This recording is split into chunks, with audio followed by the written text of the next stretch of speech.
Hi, this is Justice. Today I wanted to talk about working from home. For a lot of us, this is a new process. It can be very frustrating.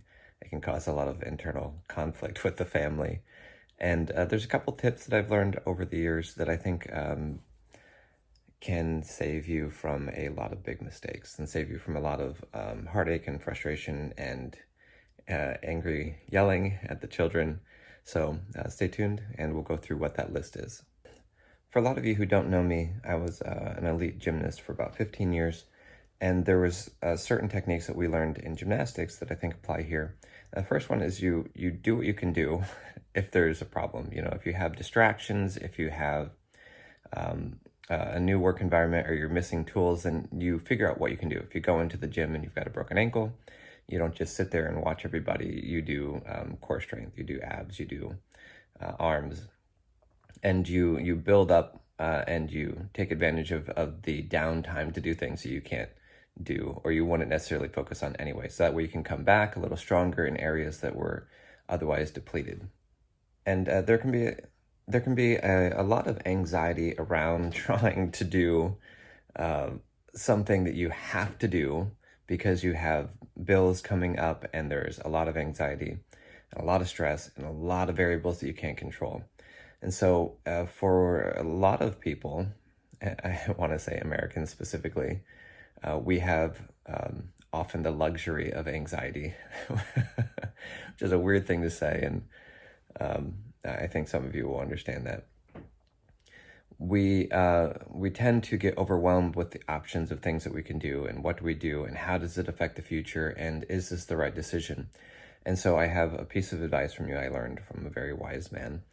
And he said, basically, you just do the next right thing. You don't have to think about what's 50 steps ahead. That will come in 49 more steps.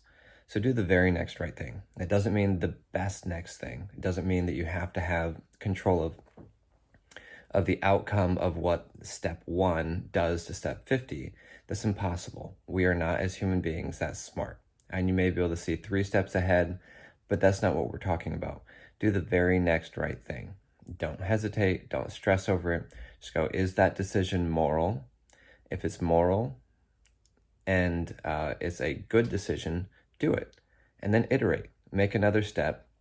Your next right decision after that, if you've gone a little too far to the right or a little too far to the left with your good decision, not great decision, then change course again, just a little bit by little bit, so that you're constantly steering your boat, your direction towards the end goal, not making a long range shot with every decision that you make. You're not shooting, 1,000 yards with every decision. You're just making a small steering correction, and that'll help lower a lot of your anxiety. Like everything in gymnastics, in life, it's going to take you 10,000 tries to be great at something. Working at home is not different. It's going to take a lot of iterative steps. And with that in mind, you're either going to be shooting yourself in the foot by being frustrated unnecessarily. Frustration is baggage, is weight. It does not help you think clearer. It is possible to be great at what you do without carrying frustration, without carrying worry. Those are not requirements of greatness. So while you're going through this time where there's more stress, give yourself grace.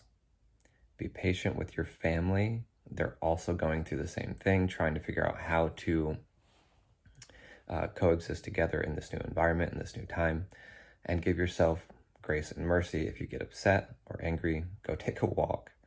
Get outside the house. We're not unable to find a peaceful place to calm ourselves. So if you're a Christian, pray, spend time doing things that can center yourself and remove some anxiety. For some people, that just means listening to music. Some people, it means turning on those things that create good smells in your house. I don't have one, but they're great. I've been gardening, and that's been helping a lot. Just going out and being in nature is really helpful. So take the time to do those little things in the middle of the frustration and get yourself back to a good spot and get good at getting yourself back into a good spot. So it doesn't take an hour every time, but in 2 weeks, maybe in 5 minutes, you can get yourself to a good place, get refocused. And you can also make good use of that time while you're doing that. Like one of the notes that I have for this video is make a to-do list. Microsoft To Do is a tool that I use all the time. It's very easy. You can handwrite the notes in. It has a very rewarding sound when you complete a task. And you can assign tasks to different people, including family members. And it's on iOS, it's on Windows, so it's a good tool and very easy to, you just email the link to someone else to add them to that list, and you can have separate lists for each one. But while you're walking, while you're centering, calm down, make a to-do list. For me, that's a huge deal, and that really helps me stay focused. One of the big challenges of working from home is dealing with distractions. You're going to be distracted. If you pick the highest traffic time of the day to do your work that needs the least distractions, you're going to deal with a lot of extra frustration. So don't do that. That's not smart. That is not wise. It's not prudent. It's not well planned. So be strategic. Take the most focused or distraction resistant tasks. That's totally backwards. Take the tasks that can handle distraction and do them during high traffic times. Okay, and take the tasks like I record a lot of video and audio. I cannot constantly have children running in and out, playing loud music, having dance parties during the times when I'm trying to record audio or video. So those things are scheduled for a different time. It's really important. It really helps to schedule tasks by effectiveness of your environment and your mental state, which means you wake up in the morning, you're highly focused, you have a lot of clarity. Tackle the hard tasks first. If you can answer emails and do tech support questions or whatever, half asleep and with your brain almost completely gone, do it later. Do it when you're distracted. Do it while you're watching TV with your family, or something where you can still do a quality job and it only takes 20% of your brain. Do those tasks at that time, but schedule it in. And that will make a big difference in your effectiveness. This one kind of makes me smile because I kind of picture people's faces while getting this advice. Lower your expectations. And I think that we understand that. Change your goals. Your goals have got to be smaller. And if you take a race car driver and you say, okay, I want you to go around this track 1,000 times, however many days you've been at your current job in your current location, and then say, all right, okay, here's your fastest time. Now we're going to give you, for a lot of us, new equipment and put you on a brand new course. And now I want you to do just as well on your first day on a new track with a different car, probably a slower car. You understand how that is an unrealistic expectation. We don't have a routine. We don't know the turns and the places where we can speed up and the places where we need to slow down. So give yourself grace. I know I've said it already in this video, but give yourself grace. It's not the same thing. You're not doing the same thing and should be able to do it at the same time. You're on a different track. You're on a different race course. You're going through a different, I like to picture driving through the hillside with beautiful trees and the water on the side, but in a convertible, not going fast, pleasure. It's not a race.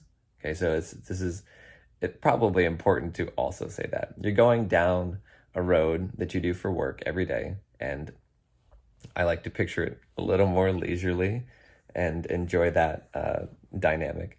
And I think that you can do it. You don't have to be busy. Is not effective. Being busy does not mean you're doing a good job. It probably means you're wasting a lot of time doing things that don't need to be done. There's a lot of things that we do that move the needle, 1% or 2% and take 30% of our day, but we feel good because we're really busy.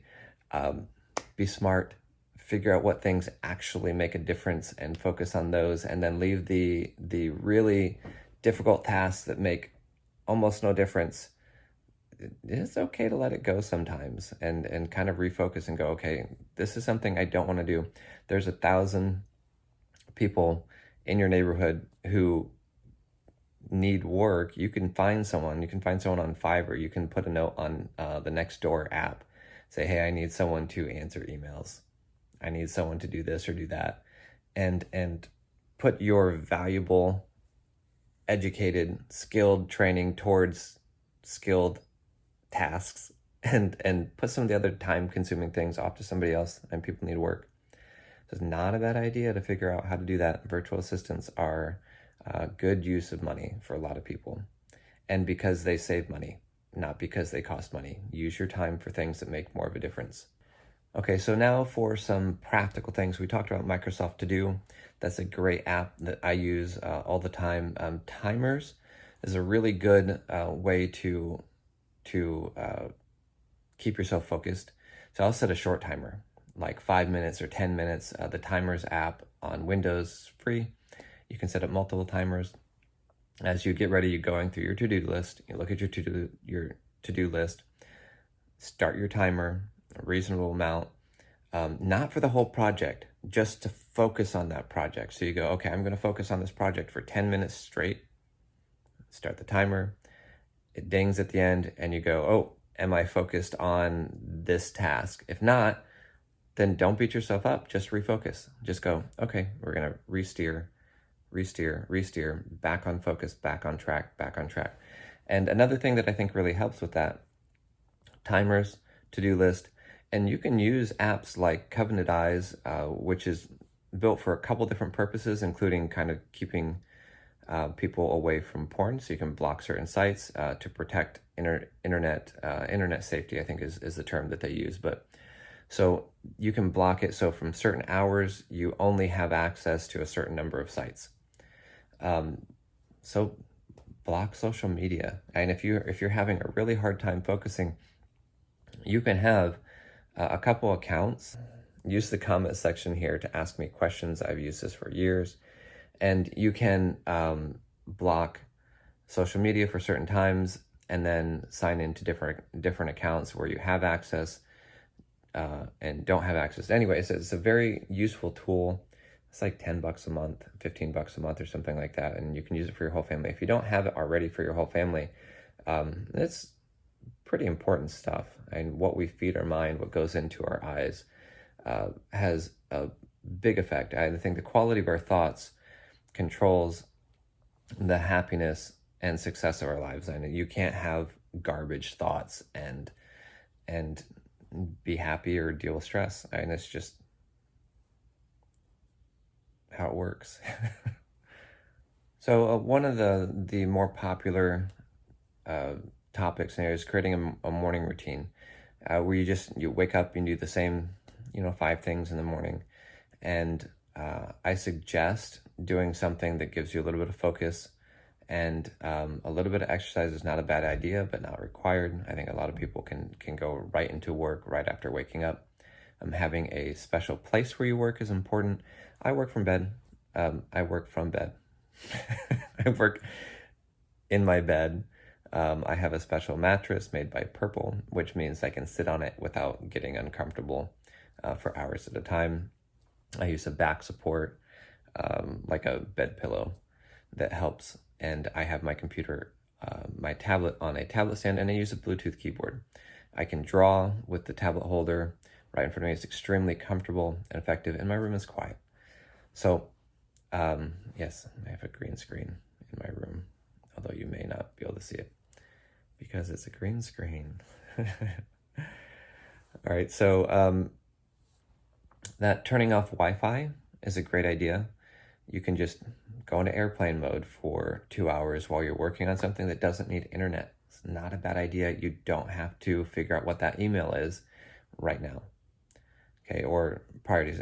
You have a phone.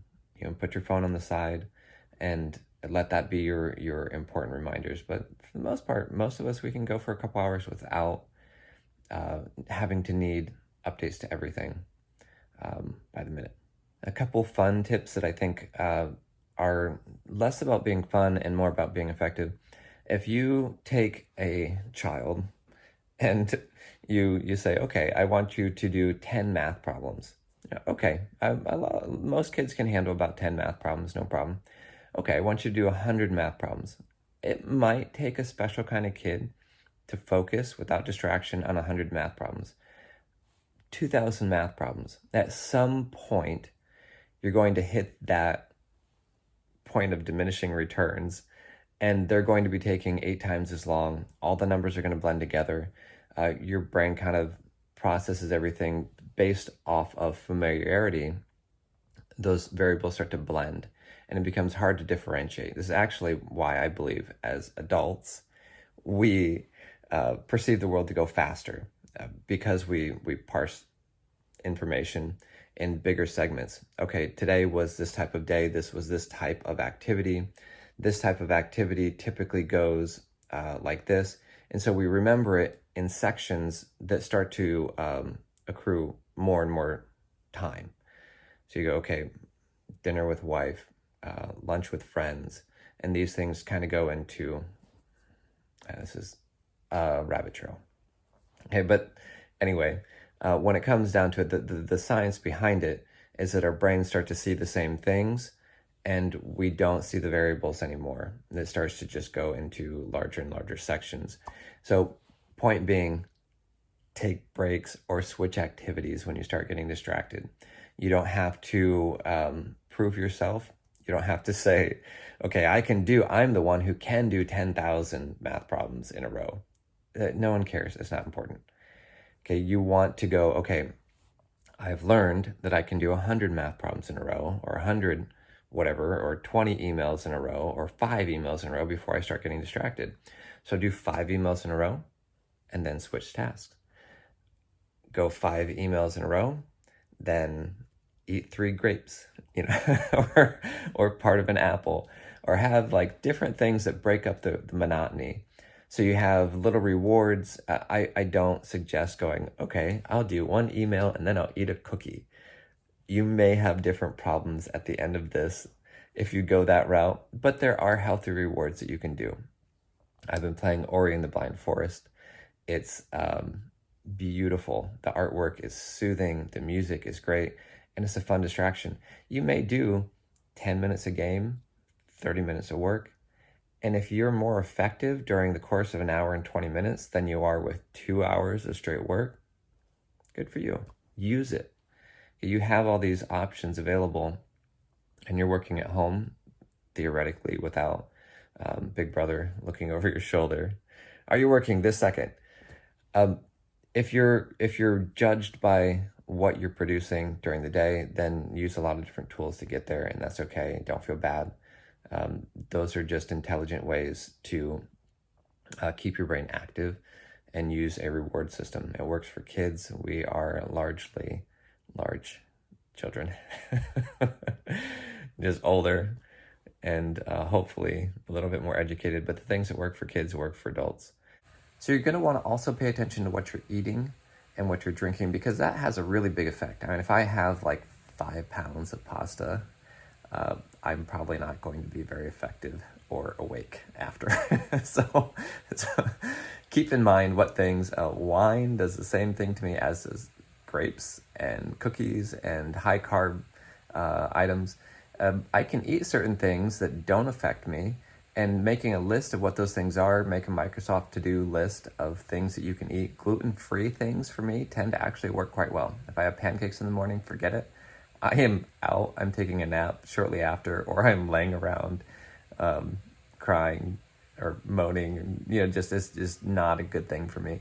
But if I have, 2 gluten-free pancakes and some tea for breakfast, or some eggs and bacon or something like that, those things work. Make a list, use that as a tool, and it is extremely important on whether or not you can do anything. So like for me, I drink tea when I'm working, or coffee. It doesn't have a lot of sugar in it. I don't usually overload. If I have too much, if my caloric intake is too high, I tend to perform worse. For athletes, they say don't exceed 400 calories at a time and eat frequently. And I think working from home actually is a pretty good rule. So salads are really good as a quick snack, and small portions frequently. The last piece of advice I have is to keep your family first. I know you're at home and you're working and you have to pay your bills and you have to do these other things. But this is a special time. This is a time that we will remember, hopefully remember, because this is the big point and not the low point. But this is a time that we'll remember, and we'll remember based off how people treat us, not what we actually did. So keep that in mind with your family. Make them feel loved, make them feel enjoyed more than anything else. Make your kids and your wife or your spouse or the people around you feel like you enjoy them, and do that by enjoying them, not acting. Although acting occasionally is part of the process. It doesn't mean that you have to constantly be thrilled, but it does mean that you take the time to look at and notice the things that are worth appreciating, and appreciating those. My biggest concern during this time is actually the interaction between parents and children. And it is a high stress, ticking time bomb. It's a recipe for disaster unless we change our mental state. So share this with other people who have kids, because it's important. I have always gotten the angriest at my children when I'm trying really hard to be effective on something that I shouldn't be trying to do with distractions. So I don't want you guys getting angry at your kids. I don't want you guys causing conflict or saying or doing things that you will regret. So pass this on and take the time to learn how to work at home and to pick the right things to work on at the right times. All right, I hope, again, that you found this effective and useful. And until next time, stay creative and have a wonderful day with your family, and try and enjoy your work as much as you can.